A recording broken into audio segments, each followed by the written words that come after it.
Nothing. All right, let's get started. Hey, everybody, and welcome to the podcast. I'm Steven Rogers. I'm Andrew Chavone.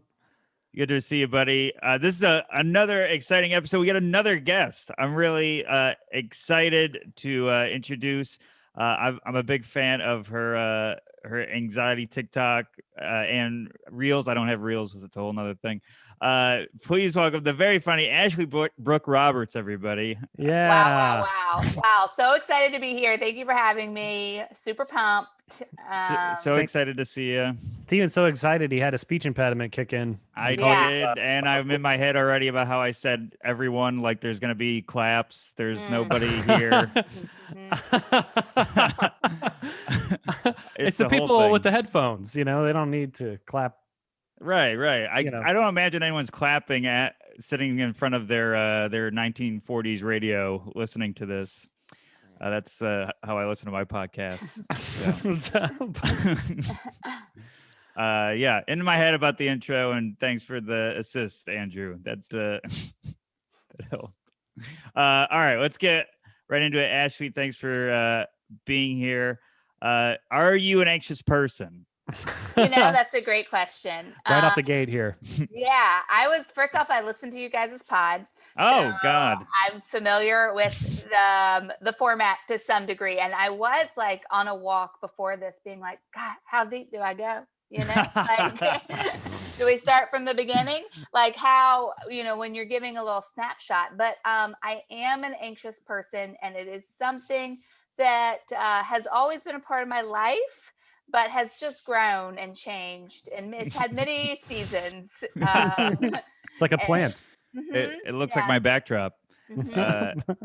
Exactly. Yeah. I thought that was a dragon flame.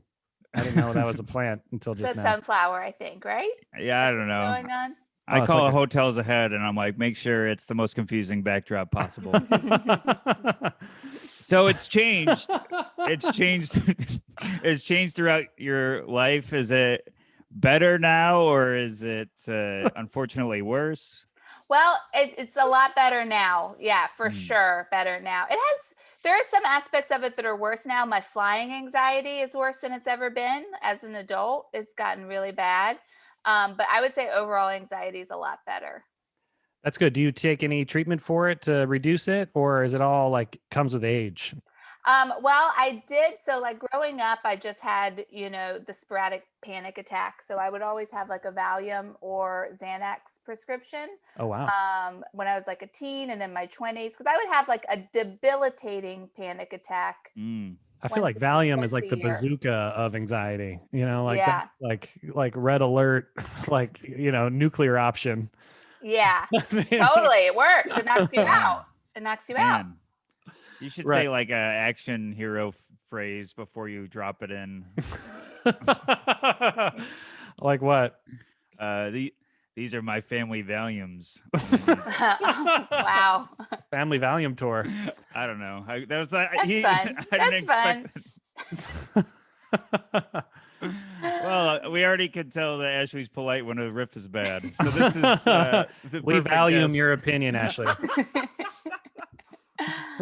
And then when I was an adult in my 30s, I went to see a psychiatrist about something, and she was like, what are we going to do about the anxiety? And I was like, usually I just have a Valium prescription that I only need like once a year. And she was like, no, what are we going to do about like the baseline anxiety? And I was like, excuse me? Oh, you're trying to help. I'm surprised by this. What are you talking about? Like I was just thinking of anxiety in terms of attacks, Right. And so I did take medicine for a little bit for it. I have like a very complicated relationship with medicine because, I was diagnosed with ADD in the 90s, which is very hard to do if you're a woman. It's like they were not giving it to girls in the 90s. So I was like a Ritalin kid, Wow.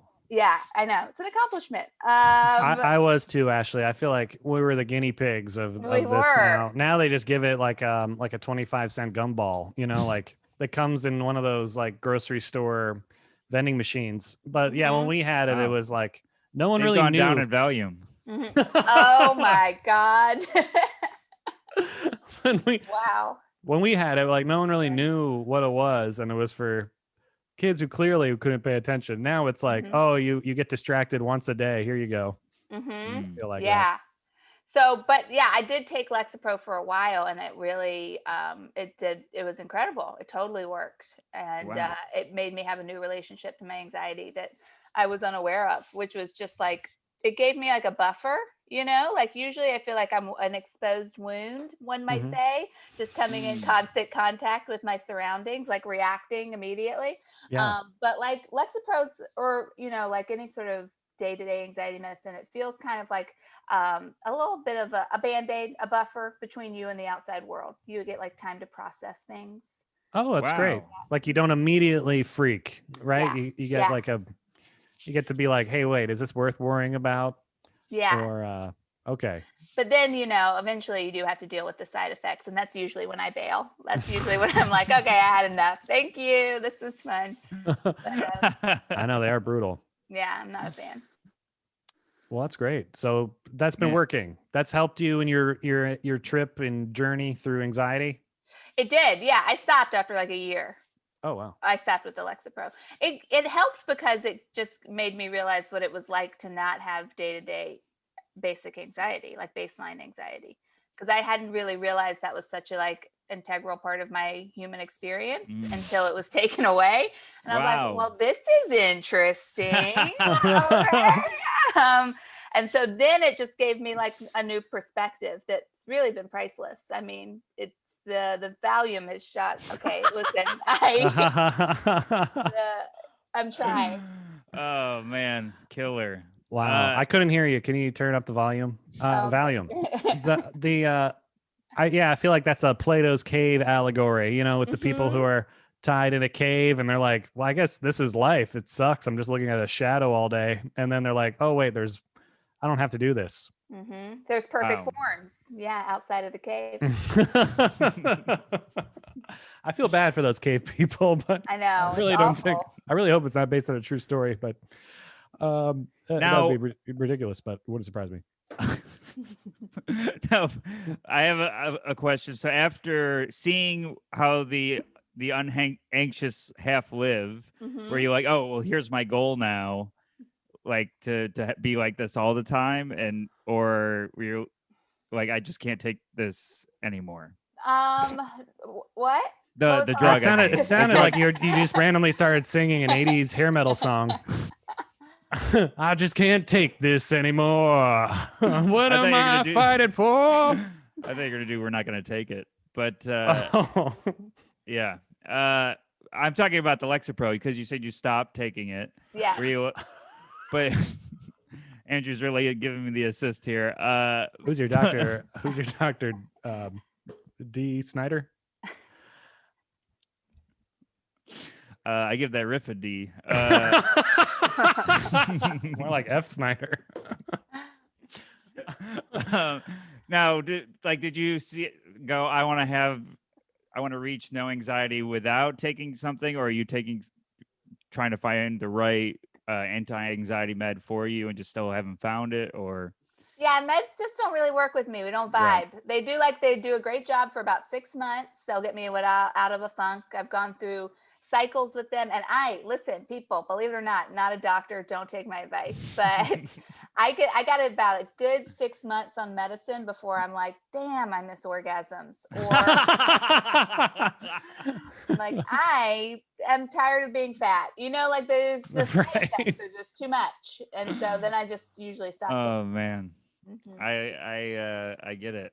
Well, I want to plug I've been taking these dietary supplements my dad recommended. One of them is valerian root. I talked about this on the bonus episode. Well, you should mention to her that your dad is a therapist. Yeah, so he knows things, but he recommended this for a sleep anxiety aid over pills, and it smells so bad. I just want to talk about how it smells like. You ever like have a mousetrap you forgot about, but Anyway, it's gone bad. I think if it smells like a dead rat, it smells like a dead rat. Yeah. Then I think it's expired. I don't know. It could be. I don't think it's helping you sleep. I think you're passing out.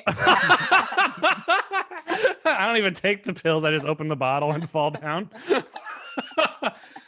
So I guess there's other things. I don't know what I'm trying to plug here, but I think there's other. I'm trying to say there's other things other than hardcore brain. Yeah. meds. No, I like valerian root. I like a lot of stuff for sleep. You've heard of that? I've never heard of it. Valerian root? Oh yeah, it's right up there with HTP. What? Is that the home show network? I thought that's 5-HTP. Yeah, I recognize that from my internet browser. Mm-hmm. Right before www. Another D. Another D Snyder. Yeah, let her plug popular. The HTTP. What? HTTP. 5-HTP. Mm-hmm. I've never heard of it. Yeah, I don't know either. It's the stuff that's in turkey, like that puts you to sleep. So people who like valerian root usually are also dabbling with 5-HTP. I feel like maybe we're just talking about my mom, actually, now that it, but those are all things that she sends me about once a year. Ashley, I'm not fooling around with you or joking. I will get this. I will go and buy this today. I'm HTP. Excited. 5. Is there the 5 in front of it? 5-HTP. Just FYI. Yeah. 5-HTP. Okay. Mm-hmm. Yeah. Now, how do you feel about magnesium? Are you guys magnesium fans? No, I've never had magnesium. I got it right here. The triple complex. Love magnesium. I have a whole cocktail of weird things I take. That sounds like a apartment area, the triple complex. Mm-hmm. Where are you guys staying? The triple complex? 5-HTP and the triple complex. What room are you in? 5-HTP. I don't know anything about magnesium. It's so important for anxiety. What is it? I know, back to not a doctor, but why do you like magnesium? Do you ever have, like, when you've been running on anxiety so long that your body's depleted, okay? Like you've been in flight mode for too long. There hasn't been a time to rest or rebuild. Your body has probably exhausted its magnesium supply at that point. Listen, I just hang out on the GNC website, so I don't really know if any of this is real. Are you a rep for GNC? I think so. I have an affiliate code, and I would like to share it with your listeners. If you go to http:/@GNC/Ashley Brooke Roberts. Yeah, there's something with like cortisol and magnesium processing where your body needs magnesium to process stress, cortisol, and then you can just deplete yourself of magnesium. So do you ever do the Calm, from CALM, Calm you can get it at Whole Foods or anything like that. It's a powder you add to your water. No. It's so good. I have AM Calm and PM Calm, and they're both just like super duper absorbable magnesium supplements. But the PM has melatonin. Oh my God. Ashley is like a one-stop shop. I've also been taking the melatonin. I up my dose. I think Andrew's opening a pharmacy in his I love to see it. apartment. I love it. There's like this. I live in Queens, and there's a guy down the street who just has all this stuff in his store. And it might explain why the valerian root smells horrible, but all I need to do is walk down there, and everything's the same price. I don't know why, but it's all like $10 for every bottle. So sorry, go ahead. If I can't sleep after one of these, I just go down the street and get another one, and then I just keep adding to it. It's like Pokemon. I was thinking about that. Actually, that's interesting you say that about Pokemon, because I was thinking about that when we were talking about the evolutions of anxiety, and I was like, no, don't reference Pokemon. Don't do it, Ashley, your evolutions. I would have been all for it. Okay. I would have gone with the Animorphs personally, but... Oh, well, I'm glad no one went with Animorphs. What are you, Animorphs? Yeah, the coolest part of Animorphs was the cover of the book. I know. That's where it ended. They should make an anxiety one where a guy's like this and then slowly like stands up straight. Yeah, he starts here and then ends like this. No, he starts like this, and then ends up, I gotcha. he has maybe like he's anamorphing out of anxiety. yeah, right. Then he starts with his hands in his hair, pulling him, and then it ends with like his hand under his chin, looking suave. I like it. See? So there's She's also very a polite. supplement. Yeah, I'm really nice. That's one of my. That's something you should know about me. Must be There's the magnesium. It helps. Sam E. That's another one you should look into. But I don't know if you can get it outside of GNC. They might have like the patent on it. But Helps with your promotion. What is it exactly? It's called SAM, SAM-E, I think is the name of it. And it's like really big in the anxiety. Yeah, Sammy. Oh, okay. You can get it at different places. Yeah. It's, man, I loved him in the sequel to Wall-E. Okay. All right. Saw Wall-E, but I do know the reference. F- Snyder. That's more of a buoy. BOO. Okay. So everybody, Sam E. I'll write that down. I'll try. Yeah, I'm excited for you. You're going on this supplement journey. That's great. Yeah, it just started. I'm excited. But it's working. It's making me want to do supplements. This talk is making me want to do it. But you sleep. Do supplements. Yeah. They're not drugs. Make me want to do supplements. I don't know. I just want to go to a party and buy some supplements off. You go to a Grateful Dead concert and just take a couple. But Steven, you sleep like a rock. I mean, I'm taking these because I've been sleeping like horrible. Like the anxiety keeps me awake, but maybe it's helping. Great. Yeah. So I don't know if this might be the stuff for you because. But the magnesium, you can be. I could be out of magnesium. That's true. You could take the magnesium. Yeah. Yeah. I feel like I just want to fit in. You know what? It does make you a little sleepy, but nothing you can't fight off. But it will help with poops too. So that's just a bonus side effect. Yeah. Well, now we're getting into my category. All right. I knew it. Say no more. I actually knew I was full of it. I was like, oh my God. You mentioned your anxious flyer, which that is me all the time.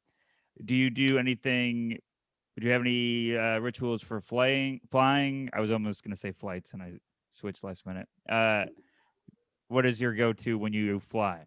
I used to have like a whole thing that I would do where I wouldn't have coffee, and I would bring lavender oil, and I would do like a series of breathing, and I would listen to Brian Eno's 4 Airports soundtrack. Like he made an ambient album that's just to make you calm in airports called 4 Airports. Wow. Yeah, so I had like a lot of tools at my disposal, and then it's just gotten so intense that I just have to take Xanax, unfortunately. I actually just flew back from somewhere like 2 weeks ago, and I did not have Xanax because I get like 1 prescription for 10 like every 5 years. I barely fly, so I don't ever have to take it. But I was like, I can fly back. I'm flying back from Myrtle Beach. It's an hour and a half tops to New Jersey. This will be easy peasy. I have, taking the Xanax when you have to get somewhere, it helps. But when you're coming back, you're like, I'm going to want to be home so bad that will override the anxiety. Yes. So exciting. But it did not. And I had a full meltdown on the plane. No. Yeah. The stewardesses had to get involved and a nurse had to get involved. It was really bad. This is like 2 weeks ago. Oh my gosh. This was mid-flight or before you took off? Mid-flight. Yeah. Okay. Oh, I'm so sorry. It's okay. Wow. I'm past it now. It was more embarrassing. And then I'm like, I just get so freaked out that I'm like scarring children because I am noticeably in distress. And I'm like, some kid is going to have a horrible, is going to be hung up because he saw this like adult person have a meltdown on a plane. You're worried you're the reason the baby cries. Yes, exactly. Yeah, I'm not mad at the baby. I'm mad at myself. Like in those movies when somebody has a heart attack and the stewardess is like, do we have any doctors on the plane? Somebody saw you and was like, do we have any supplemental salesmen? Quick, I need some 5-HTL. I need 5 milligrams of melanin. Does anyone have any roots of any kind? Please, no matter how bad they smell. Oh man, that's so funny. I used to take Xanax for flying. I mean sometimes I miss it, but mine is, I don't know what part of the flight it is for you. Mine's the takeoff is the worst part. So I meditate as soon as we're about to take off, I start meditating until 20 minutes has passed. But other than that, I have no idea what to do. Yeah, it's really tough. Takeoff and landing, people are always like, isn't that the worst part? And honestly, it's not, because I feel like that's when something is going to happen. I'm like prepared for something to happen. It's more like when we're just in this little container in the sky indefinitely. Where that's when I start to panic, and I'm like, I had to get out of here. And then I start imagining myself pulling the security door. And then that's really when I start to flip. Yeah. But yeah, what do you do? I used to, when I was in my 20s and in my 30s, before I started taking medication, I would talk to people. So I would just be like, hey, I'm like freaking out. Like, can we like chit chat for a little bit? And everyone would always be like, yeah, totally. Like, and I would hear people's life stories. I met a divorced dad who was reuniting with his children. He's like, you think this is bad? Wait till you hear what I'm about to do. So like, that always makes me feel better. Oh man, thank God you're in a way. Other people's pain. Yeah. And so you sit there like, oh, yeah. this is did good. I ever tell you, Steve? That's why I read war books. I'm like, hey, at least I'm not being attacked by a flamethrower. I mean, I'm just worried about money. Yeah, so I would talk to strangers on the flight. That's helpful. Counting is helpful. Big counter. What do you count? To 100 and back. Oh, wow. Yeah, just over and over again, indefinitely. I look at funny pictures. I have a folder saved on my phone of people making funny faces, or I look at loved ones, pictures of loved ones. I also have, we want to get deep. Oh, yeah. Okay, I have a house that I retreat to in my mind. Ooh. Where I have milk and cookies. Okay, so that is that's good. You have the Happy Gilmore Drive golfing thing. I don't know what that is.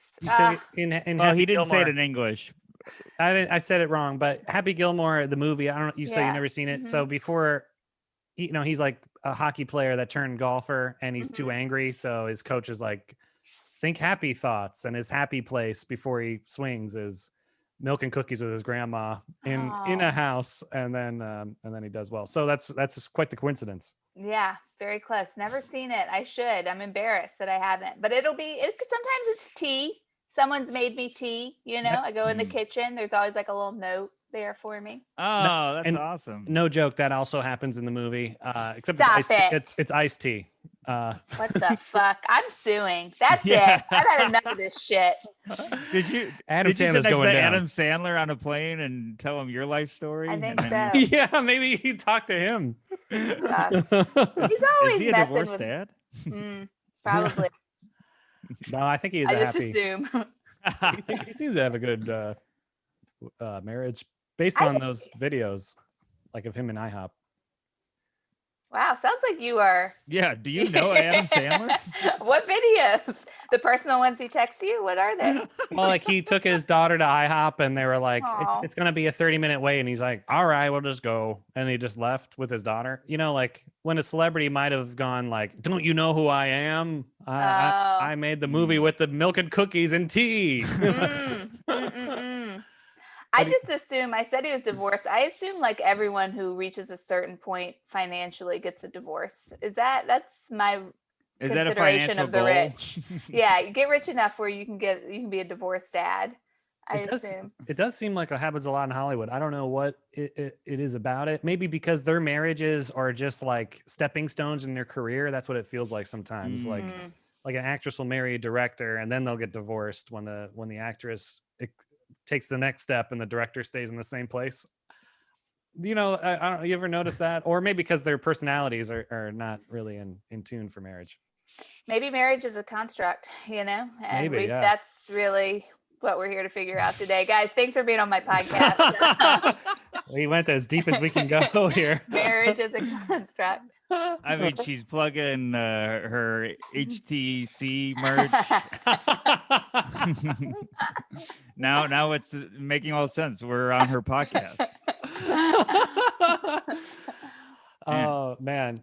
Yeah, I feel like anxiety, you always go to the worst possible place. And that's like the worst thing to have when you're flying, because if there's 1 second of turbulence, I'm like, all right, the plane's gonna explode. Like that's my immediate thought with 1 second of turbulence. So I understand what you mean with does it trigger with the turbulence, or just the fact that you're in the plane and you're like, oh, I gotta reach for the door now? I mean, turbulence does not help. Okay. Turbulence I will audibly make noise. In fact, I grabbed a man's hand on the flight down from Myrtle Beach, even though I had already taken the Xanax. We had some turbulence, and I grabbed a man's hand who was next to me and went, "Oh God!" And then he didn't speak English, and he was like replied to me in another language, and then his wife, who also didn't speak English, started replying to me, and I let go of his hand. But it was not. They were all very nice about it, but I think that it was an odd moment. But yeah, I will like gasp uncontrollably. What was the question? Yeah, does turbulence trigger it, or I don't know? Does anything trigger your anxious spiral when you're in the airplane? Turbulence doesn't help, but just flying in general, just being up there. Like I said, the takeoff, the landing, there's action going on, like I feel like I'm ready for whatever is about to happen. I'm prepared. Right. But when it's just sort of this endless, who knows what's happening, like I'm just, feels like purgatory, right? You're just kind of floating in nothingness. Like what's going on? Like, get me the fuck out of here. Like this is torture. Yeah, I know. It's horrible. Yeah. One of the last times. Oh, also I'm engaged. And so usually I fly with my fiance, and that's great. I can is that the guy whose hand you held? No, is that how you met?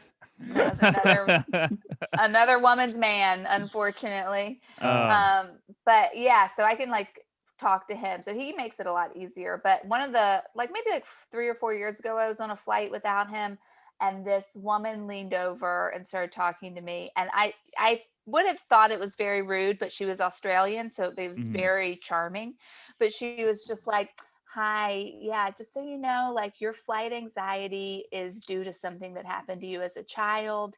It's not related to flying." And I was like, why is she talking? And then I realized I had just been gripping on my seat and moaning. And so she was just responding to the noises I was making, but she was trying to tell me that like flying anxiety wasn't like a fear of flying is irrational. And so if you have flight anxiety, it's based on something deeper that you need to discuss with your therapist, is what she was telling me that I needed to. But I've talked about it with my therapist, and she hasn't helped. So I don't know what the answer is. Well, I know what that Australian's talking about. I'm afraid of flying because when I was a kid, I was hit in the head by a bird. So ever since then, I can't really fly. Yeah, that'll do it. It flew right in my head. And those beaks are sharp. So, I mean, it's over. Lots to unpack there. Yeah, I was on the roller coaster with Fabio when it hit him. And so I've never been able to recover. Man, I'm glad I wasn't, that person didn't say that to me, because it's like, no, the fear is that we're in the sky and we could fall and die is the fear. Yeah. That's well, she was like, I used to have this. I used to be in the same position you were in. And then she's like, and I went to therapy. And I was like, bitch, I've been in therapy my whole life, okay? You don't know anything about me. I think Australian therapy is different, though. They have to involve, she went on a walkabout. Yeah. She's got to wrestle a croc. Oh my God. I love, we talked about it a little bit while ago. I love the going to the house in your mind. I think that's so good. And like Andrew said, we always go to the worst place, so it's nice that you go to a nice one. Mm-hmm. I think that's a great idea that I'll steal and make a movie out of. I'm writing a book, so I claim the rights to it now. Great. Yeah. Perfect. Mm-hmm. So. Oh, that's wonderful. Now I think we got to your anxiety and how you handle it. I'm trying to think if Andrew, is there any others before we get into what happened to us all this week? I think we covered it all. Yeah, we did. It flew so quickly. All right, so now it flew so quickly, I was afraid. Yeah. Did it remind you of a bird and its beak? By the way, during this, my chair has sunk, so I'm like slowly. Oh, you got a little shorter. Is that what happened? You seem to have. Yeah. Yeah, you got to give your chair some magnesium. You went down like an inch. It looks like. Yeah. Gotta give my chair Viagra. Oh my gosh. Yep. I couldn't think of a different supplement. It's not a supplement. All right. So this is where we have things that happened to us this week that made us anxious, and we would ask you what you would do in that scenario, and if you have anything, feel free, and we'll do the same as well. Andrew is usually the best at this. So yeah. So in my quest to have a decent night's sleep this past couple weeks, I've been trying exercise, which sounds crazy, but I've never done it in a whole year since the pandemic. And I went to Dick's Sporting Goods and got a pull-up bar for the arms and running shoes for my legs, or the feet. You know what I mean? I got running shoes to run. I don't have any running shoes. So I put up the pull-up bar on my bedroom, what is it called? Door frame.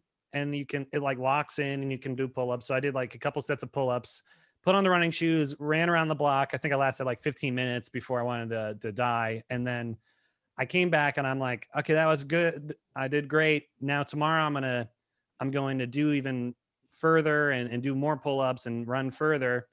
I close my bedroom door to go to bed. The pull-up bar falls off and makes a huge noise. And I'm like, oh God, hope the neighbor doesn't kill me. And I go to sleep, wake up in the middle of the night to go to the bathroom, crush my toe on the pull-up bar that is now in the hallway that I completely forgot about. My pinky toe is now like swelled up purple. It looks like an eggplant. On the very device I meant to exercise on has totally debilitated me. So the now very pants you were returning. Yeah. So totally killed my momentum of my mental of exercise. So now I took a whole day off because I was so pissed at myself and my foot. And now today I walked, hobbled around the block, but I still haven't done a pull-up yet. I'm just so discouraged. So Ashley, what would you feel if you went through this very specific chain of events?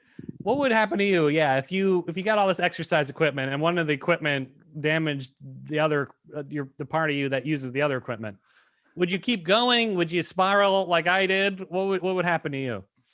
Well, okay, great question.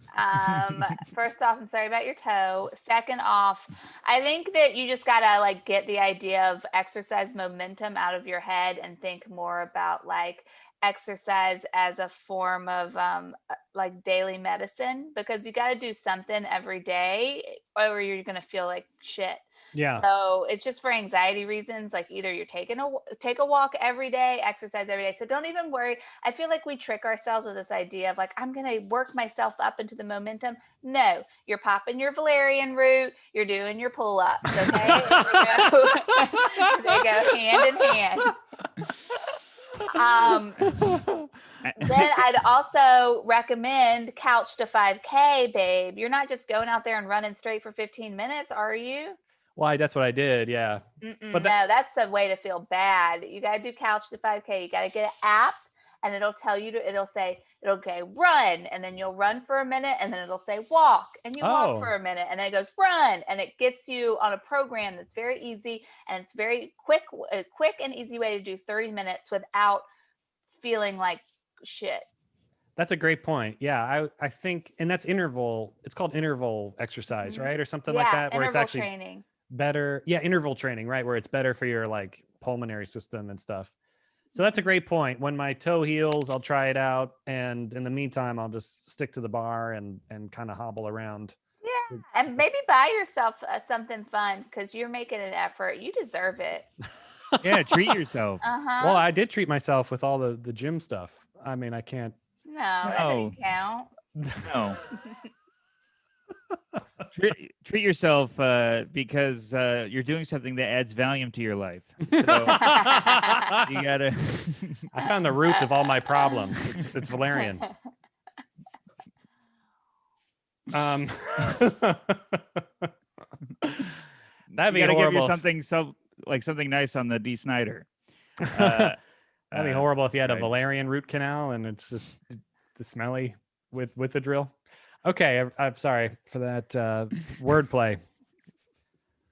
What is yours, Stephen? What's your anxiety of the week? I had a friend of mine stay at my place. He's going through a hard time. Yeah, I want to stop you there because you told me about this last week and you said, "Oh, I got a friend of mine who's going through a hard time staying at my place." Turns out you asked him to stay over because you were lonely. Is that true? No. Oh, okay. Because that's what I thought I heard. Did I say it on stage with a microphone in my hand? Yes. For a laugh? Yeah, you said it on stage. You also said on stage that you didn't have any friends, and then I gave you crap for that. So we both took each other seriously. I know, and that was a joke. That was a joke because the joke was my girlfriend's my best friend. I have no other friends. That was supposed to be a cheap joke, but Stephen sat there and made a face and was very concerned that I disregarded him as a friend. Oh. Yeah, I was worried he didn't value our relationship. Oh my God. Oh man.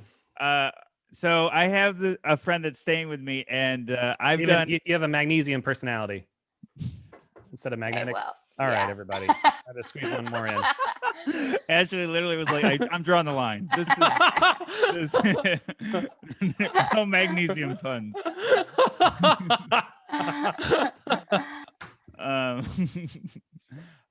So I have a friend that's crashing at my place, and I feel like I haven't been able to do anything to let him know that he's not putting me out. He apologized. He's also anxious. So it's like I let him stay in our bed. I'm like, you do whatever because my girlfriend's out of town. I didn't let him like sleep with her. Right. And I just try to put all these things together so he felt welcome. But I'm realizing when you're with another anxious person, there's nothing you can. I'm having a hard time letting an anxious person know that they have no reason to be anxious. Does that make sense? Yeah, 100%. I mean, the only thing you can do is verbalize it. Be like, listen, I'm having anxiety that you are having anxiety about me. Oh. Very deep and appropriate. Yeah, you just got to be like, if I'm making you feel weird, it's only because I'm trying to not make you feel weird. So like, you should know that I care about you and I want this to be a positive experience. And so because of that, be like, and you can just be like, I don't really have experience with this, like I'm, unless this has happened multiple times. No. So yeah, I don't really have experience with this and I just want you to feel as welcomed as possible. So let me know if there's anything I can do. And if I'm acting weird, it's just because like I care about you and I don't want you to be anxious. And I'm having anxiety over that.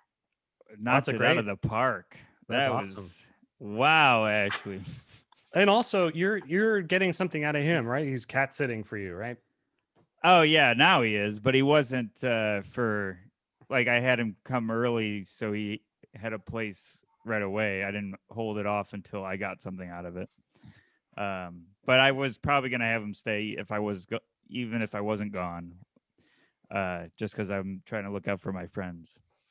Nice. Yeah, that's nice of you. And you heard it here first, everybody.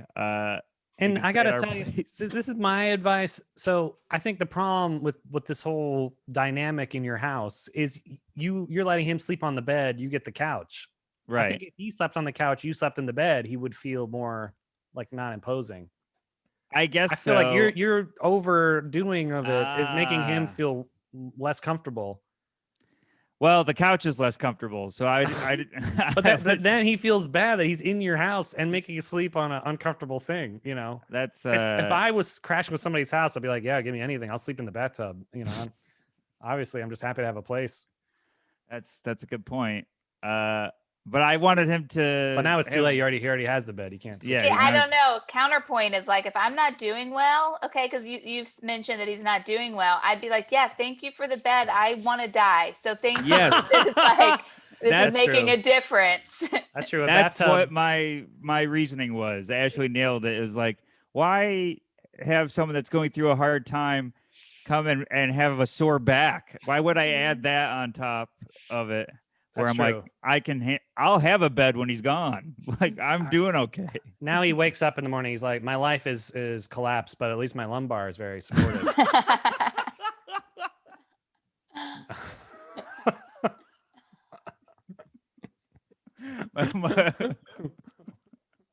I'm under a lot of strain, but my lower back isn't.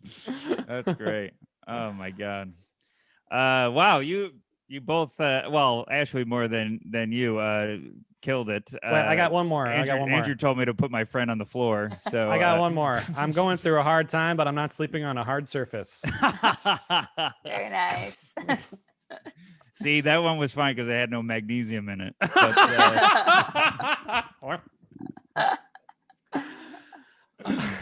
And plus, if he slept in your bathtub, I mean, and he wanted to kill himself, he would turn on the faucet. So it's less temptation in the bed. I also feel like when you're staying at someone's place, you don't feel like you have any privacy. It's not Right. your space. So if you're giving him your bedroom in your bed, you're kind of saying like, this is a space for you to feel comfortable in that like people aren't going to be walking through. I think you get an A+ for friendship. Big time. look at that. Thank you. Big You got to time. have a graphic come on with a point for him and a 0 for me. The confetti comes down. And says good friend. See, I like being on Ashley's podcast. This is helpful. Now, is there anything that made you anxious recently this week, or Oh my God. other than the Yeah. flying? Yeah, I have a lot of anxiety over communication. That's my big thing. So like any type of email, text messages, anything like that takes a lot of time. And I have a boss who texts me instead of emailing me. Oh, I hate that. And I'm drawing a line. In fact, she texted me right before this podcast, and I was my God. I was on my walk. I do a daily hour walk. It's very important. And I was like, I am going to respond to her in an email and then text her back and say, hi, I moved this conversation to email. Killer. That's That my was plan. really good. Oh, you didn't do it yet. I haven't done it yet. That's my plan. That's my Oh. plan. That's my plan. But I it think works that's a me great up. idea. Thank you. Yeah, I feel like in this work from home world, the line between privacy has disappeared, you know, because they're worried you're not looking at your monitor, so they're like blowing up your phone. Yeah. Well, Mhm. I have really strong guidelines around text messages. Like I will not receive them for certain hours during the day, or I tell people not to text me, and Mhm. everyone has Nick's number in case there's an emergency. And I have asked her not to text me before during, I've asked her not to text me between 10 a.m. and 3 p.m. She texted me before. Anyway, I'm upset about it. Yeah. I used to have a boss that always would call me, so I'd always like eat at an all you can eat buffet, so I could say, "Hey, listen, I got a lot on my plate right now. Can't take this." All right, so, but I honestly I do feel like the calling is worse than the texting, and You had me. I was like, this is a great conversation. It's so serious, and we're getting down to something. And then you just set up a plate. You And got me. You killed it. I love a loved it. buffet reference. It was always. great. So You one can't- thing the pandemic hasn't I taken from can't me get- is you were my gonna say you love. can't. what? Sorry. What'd you say? You were gonna say you can't get enough of a buffet. I thought that's what Ashley did say. It's glitching over here. I'm sorry.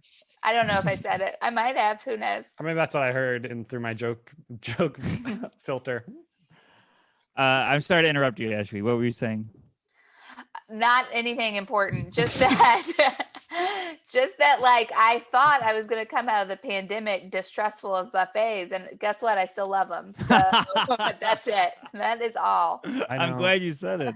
I've never had a bad time at a buffet. The only thing that worries me at a buffet is like the tip situation. You know, like, do I leave money on the table because they're taking the plates, but they're not a server because I'm serving myself. So, you know, so I leave like $1, $2 usually, but I'm usually freaked out about it the whole time.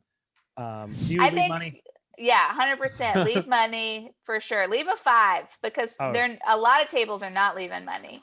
That's true. You got to Yeah.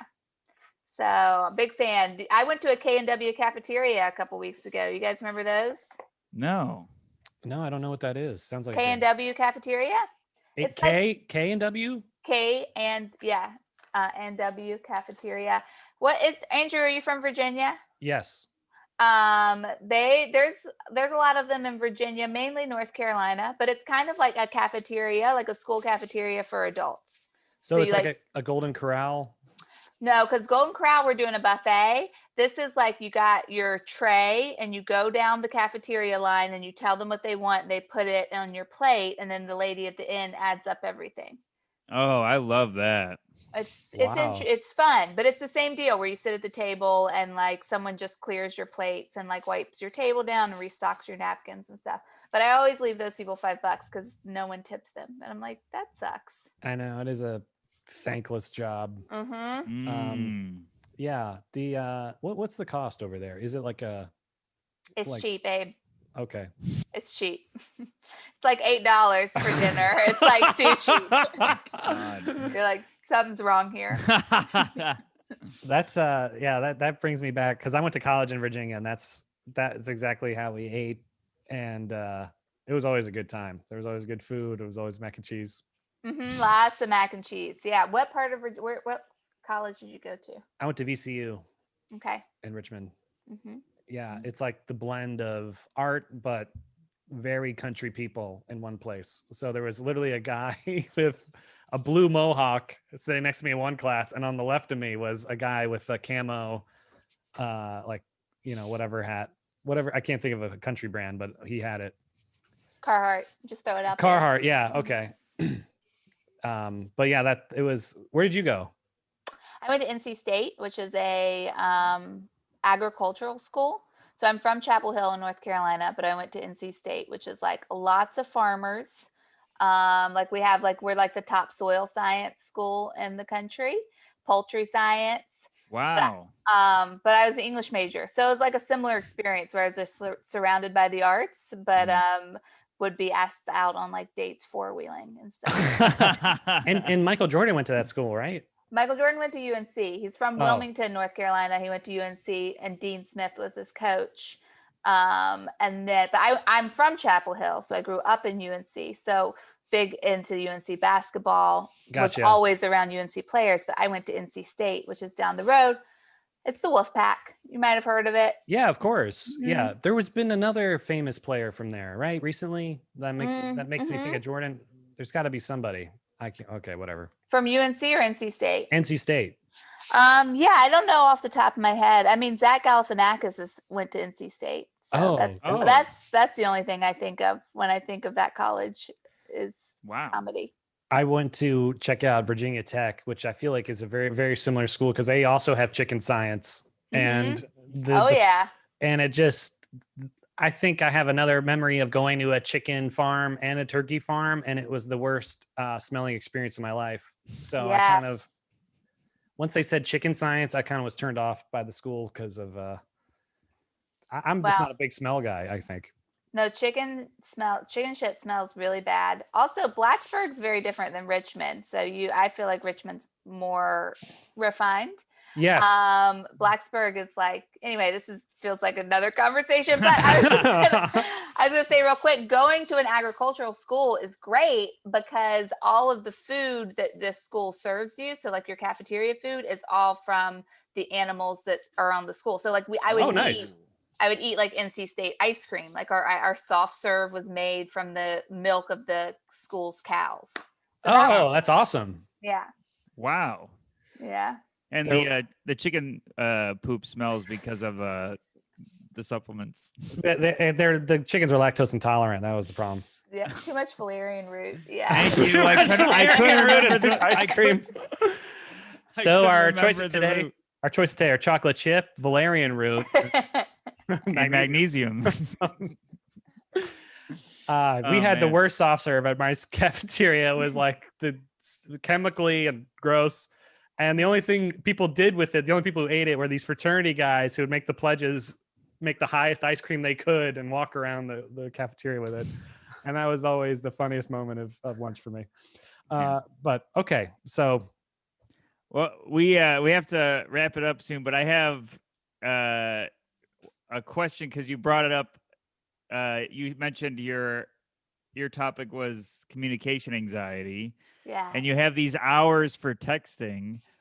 How did you come about that? And have you noticed an increase in your mental health from doing that?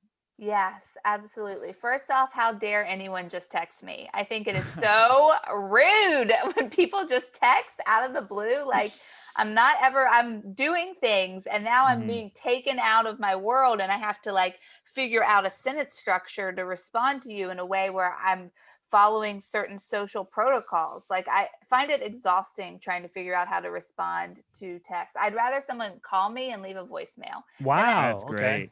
I would much rather prefer that because no one expects you to pick it up when they call you, but they do expect you to return a text. And I don't like anyone expecting anything from me. Okay. Oh man. But I have a kitchen safe. You know what that is? Oh, I think, but it's like a lockbox that I'm looking right at it. And you just pop your phone in it and you turn the dial for 3 hours and it locks up your phone and you can go do whatever you want. So I use it for writing because I find like my phone texted when I'm writing, someone texts me and now all of a sudden an hour has passed, not into it. So I feel that. Yeah. So like a year ago, I just told everybody not to contact me during the day between 10 a.m. and 3 p.m. because I would be writing. Wow. And if it's an emergency, here's Nick's number, And wow. And Nick is your boyfriend or fiance? Yeah. And I would say it was really good for like 3-ish months, but then I just fell off.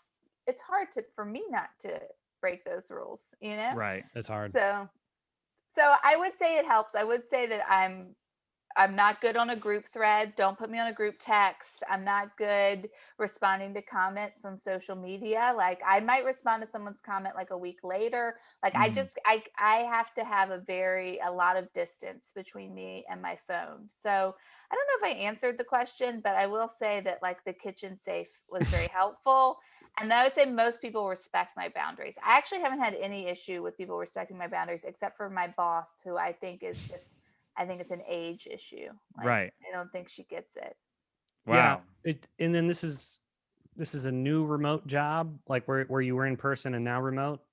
Because I feel like we were in person, now we're remote. Yeah, and it's just a weekend thing. It's just like every Saturday. So it's like, I feel like if it's a part-time nothing, don't ever text me. Well, that's even worse. Yeah. It's a part-time nothing. Like, just email me the thing. Right. Or call and leave them. I can't wait to write her this email. Oh, man. Well, so empowering. We will let you go do that. Before we let you go, is there anything you would like to plug? Plug your social media, anything? Tell them the hours of when they can comment. Yeah, follow me on Instagram, Ashley Brooke Roberts. It's like Ashley_Brooke_Roberts, or on TikTok, Ashley Brooke Roberts. And I'm gonna plug my book that I haven't written yet. Oh, nice. It's gonna be called Internal Spaces for Your Time of Need. So it'll be, great title. how to build a house you can retreat to in your mind when you're stressed out. And one day I'll make that book. Oh, I'm That's great. excited. I want to. Yeah, it could be a short story too. That's true. It could When be you make anything. that book, you come on here and we'll plug it again. Thank you. I appreciate it. This has been a lot of fun. Thank you for having me. Thanks so much. Thanks for doing it. It was so fun. Andrew, anything before we wrap up? Do you have a website, Ashley? We can. Yeah. My name, Ashley Brooke Roberts. Check it out. I put a lot of time into it, and I don't know if anyone has ever looked at it. That's how I always feel, but then once in a while I get a message from it. Yeah, check out my freaking website, y'all. Ashley Brooke Roberts. Check it out. Get over there. Perfect. Well, thank you so much for doing the show, Ashley. Thanks for having me. Good luck texting your boss, and we're gonna say we do an intro before the episode. We'll say all your plugs up top too. So great. We all covered. I appreciate it. Perfect. All right. Bye. See you later, Bye. Ashley. Thanks again. Thanks so much. Did I just sign out or? Yeah. Okay. I'll leave. Okay. Okay. No. But I didn't know. No rush. I didn't know if we did like a post show, but this is it. No. Okay. Yeah. No. Yeah. Me and him do a pre-show. We'll gladly tell you that this was great and thanks for doing it. But other than that, we're just nervous dorks that would just.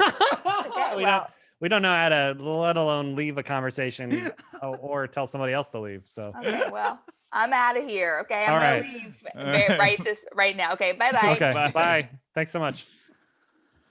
Oh man, that might be the best one with a guest in a while. Yeah, that was great. That was good. Good picking. Yeah. All right. Let's do the intro. Okay. Okay, I'll do it. You started it, right? All right. Just I'll remember her plugs here. Or let me write them down. Oh, I'll do her social media. Okay. Just give me 1 second to.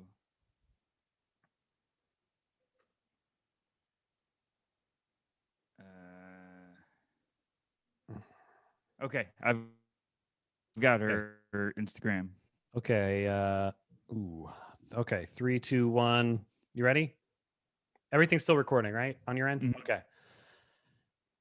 Hey, everybody. Welcome to another episode of Panic Attacking Podcast, the podcast where we talk about anxiety and comedy. I'm Andrew Chavone. And I'm Steven Rogers. We have a special guest in our guest series. We got Ashley Brooke Roberts, who's gone viral on Instagram and all this other stuff. Talking about anxiety. Yeah, she's got killer videos. It's a killer episode. We have a lot of fun, a lot of good riffs. And Ashley really lets us know which ones are bad in the nicest way possible. It's so it was so fun. We got a lot of swings, we got a lot of hits, and we got a lot of misses. So stay tuned for those. We get into Ashley's anxiety and how she deals with it. She had a lot of anxiety that both Andrew and I related to. We also get into supplements. A lot of talk about that, which was really interesting and made me jealous that I don't take any. And we talk about anxiety about flying, how to handle it, and anxiety about losing momentum once you start working out, which was my story. Yes. And I get into when you have somebody staying at your place and you want to make them feel welcome. And Ashley gets into a topic of her own. Yeah. So that's great. Her topic was not hating texting.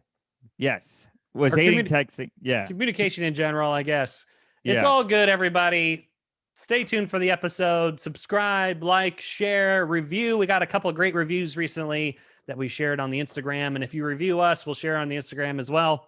Yes. Check out Ashley Brooke Roberts on Instagram at Ashley_Brooke_Roberts. She has her link tree on her Instagram that leads to all her other stuff. And she's also on TikTok, Ashley Brooke Roberts. Really fun episode. Thank you so much for listening, and stay tuned for the music. Stay tuned for the music, everybody, and Patreon, $5 a month, 4 episodes. Thanks so much. Cool. We did it. All right. Okay, I'm going to stop recording here.